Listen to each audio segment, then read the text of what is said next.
Je maakt naar je werk, maar de slagbeam geeft maar net iepen. Wat doe je dan? Net alle fietsers, kuiders en automobilisten wachten je aan. Ik zou even het centrum in en de spoor bij hem zie je tegen het beltje gang. En dan wacht je, maar dan stier ik een trein. Maar het bleun maar beljen en die bleun maar tegen. Dus ik denk je eerst, er komt van een andere kant nog in. Maar er kwam niks. En die bleun maar trottengel in en zo. Intussen is de storing van Joert verholpen. Maar nevens de Westereenders kan het elk moment weer misgaan.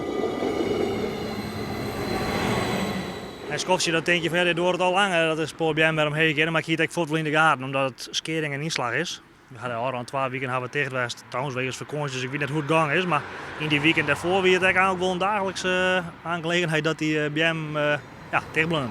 Want nota had ProRail de storingen als last en de gevallen oppakt. Ik heb wel even doorje voordat u het voelen is wat het probleem is. Nevens de spoorbeheerder is het ziekje nou een speld in een heerbult. Ja,